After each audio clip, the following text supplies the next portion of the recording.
మన ప్రభు అయిన యేసుక్రీస్తు నామములో మీ అందరికీ శుభములు తెలియజేయచ్చు ఉంటాను. ప్రియ దైవజనమా, షారోన్ మన్నాలో భాగముగా ఈ దినం మరొక వాక్య భాగమును ధ్యానించుకుందాము. యెషయా గ్రంథము 61వ అధ్యాయము 9వ వచనము. వారు యెహోవా ఆశీర్వదించిన జనమని వారిని చూచిన వారందరూ ఒప్పుకొందురు. ప్రియ దైవజనమా, ఆదికాండం బైబిల్ స్టడీలో భాగముగా ఆదికాండం 32వ అధ్యాయము 29వ వచనములో దేవుడు యాకోబును ఆశీర్వదించినట్లుగా చూస్తాము. యాకోబు ఆశీర్వదించబడిన వ్యక్తి అని ప్రతి ఒక్కరూ ఒప్పుకుంటారు. యాకోబు దేవుణ్ణి కోరుకున్నది కూడా నన్ను ఆశీర్వదించితేనే కాని నిన్ను పోనీయను అని. ప్రియ దైవజనమా, ఒకసారి మానవ నేత్రాలతో చూస్తే యాకోబు ఇంకా ఏమి ఆశీర్వాదం కోరుకుంటున్నాడు, అతనికి లేనిది ఏమిటి అని అనిపించవచ్చు. 2 భార్యలు, 11 మంది పిల్లలు, ఆనాడు సంపన్నతకు గుర్తైన పశువులు, వెండి బంగారాలు సమస్తము కలిగి ఉన్నాడు. తన అన్నకు భారీ ఎత్తున కానుక ఇచ్చే స్థితిలో ఉన్నాడు. మరి ఇంకా ఏమి ఆశీర్వాదం కోరుతూ ఉన్నాడు? అసలు నిజమైన ఆశీర్వాదము ఏమిటి? మనము కోరుకొనవలసిన ఆశీర్వాదం ఏమిటి? యాకోబు ఏమి కోరుకున్నాడు అని వాక్యపు వెలుగులో మనం చూసినట్లయితే, ప్రియ దైవజనమా, మొదటిగా అపోస్తల కార్యములు 3వ అధ్యాయము 26వ వచనం ప్రకారము దుష్టత్వము నుండి మళ్లింపబడుట నిజమైన ఆశీర్వాదము. అవును ప్రియ సహోదరుడా, సహోదరి, యాకోబు దేవుని ఎదుట తన పాపమును ఒప్పుకున్నాడు. దేవుడు అతని పాపములన్నిటినీ క్షమించి సమస్త దుర్నీతి నుండి పవిత్రునిగా చేసి ఇశ్రాయేలుగా మార్చాడు. నేను మోసగాడిని అని దేవుని ఎదుట ఒప్పుకున్నప్పుడు యాకోబు జీవితము ఇశ్రాయేలుగా రూపాంతరపరచబడింది. ప్రియ సహోదరుడా, మనము కోరుకొనవలసిన ఆశీర్వాదము అది. ప్రతి విధమైన దుష్టత్వము నుండి మనము మళ్లింపబడాలి.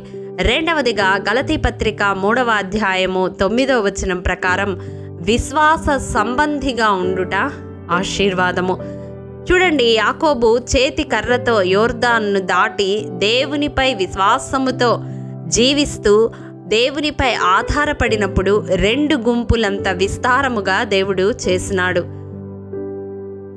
ఆ విశ్వాసమును అంతము వరకు కొనసాగించాలని, విశ్వాస సంబంధిగా జీవించాలని ఆశపడ్డాడు. ప్రియ దైవజనమా, మన ఆత్మీయ యాత్రలో కూడా మనము విశ్వాస సంబంధులముగా జీవించడం అనేది మరొక ఆశీర్వాదము. చివరిగా చూసినట్లయితే ఎఫెసీ పత్రిక 1వ అధ్యాయం 3వ వచనం ప్రకారం పరలోక విషయములలో ఆత్మ సంబంధమైన ప్రతి ఆశీర్వాదమును పొందుకొనాలి. యాకోబు జీవితంలో ఇహపరమైనవన్నీ ఉన్నప్పటికీ యాకోబు ఆత్మ సంబంధమైన ప్రతి ఆశీర్వాదము కొరకు ఆశపడ్డాడు, దేవునితో పోరాడాడు, పొందుకున్నాడు. కాబట్టి ఈ లోకములో ధనధాన్యాదులు కలిగి ఉండడం, కుటుంబాన్ని కలిగి ఉండడం, పిల్లలను కలిగి ఉండడం, సంపన్నమైన జీవితాన్ని, సుఖవంతమైన జీవితాన్ని, ఏ లోటు లేని జీవితాన్ని కలిగి ఉండడమే ఆశీర్వాదమని మనము తలంచుతూ ఉంటాము, వాటి కొరకు ప్రార్థిస్తూ ఉంటాము. కానీ యాకోబు జీవితాన్ని చూసి మనము నేర్చుకోవలసినది, దుష్టత్వము నుండి మనము మళ్లింపబడాలని, విశ్వాస సంబంధులముగా మన ఆత్మీయ యాత్రలో అంతము వరకు కొనసాగే వరముగా ఉండాలని, పరలోక విషయంలోని ఆత్మ సంబంధమైన ప్రతి ఆశీర్వాదమును పొందుకొనాలని, అదే నిజమైన ఆశీర్వాదమని మనము గ్రహించాలి. ప్రియ దైవజనమా, ఎప్పుడైతే ఆయన రాజ్యమును, నీతిని వెతుకుతామో అప్పుడు సమస్తము మనకు అనుగ్రహింపబడతాయి.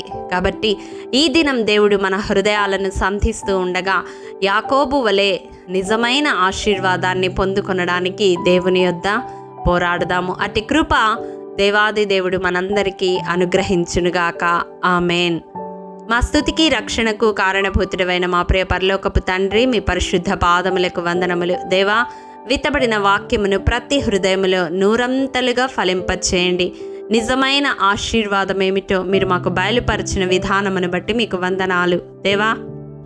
ప్రతి విధమైన దుష్టత్వము నుండి మమ్మలను మళ్లించి నీ ఎదుట విశ్వాస సంబంధులుగా జీవిస్తూ ఆత్మ సంబంధమైన ప్రతి ఆశీర్వాదమును పొందుకునే కృప మాలో ప్రతి ఒక్కరికి అనుగ్రహించమని యేసు అతి పరిశుద్ధ నామం పేరట అడిగి పొందుకొని నాము తండ్రి, ఆమెన్.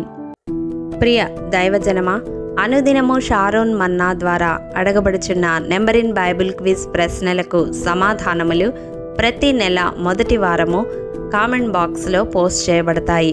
కాబట్టి గమనించి మీకు తెలియని ప్రశ్నలకు సమాధానములు తెలుసుకొనగలరని ప్రభు పేరట మనవి చేయుచూ ఉన్నాము.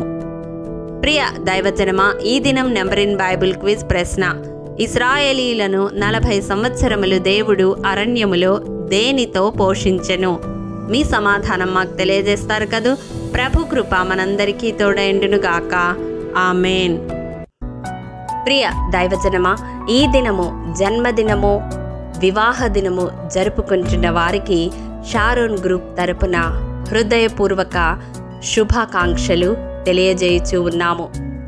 దేవుడు శ్రేయస్కరమైన ఆశీర్వాదములతో ఈ సంవత్సరాది నుండి సంవత్సరాంతము వరకు మిమ్ములను నింపాలని ప్రార్థిస్తూ ఉన్నాము. ఆమెన్.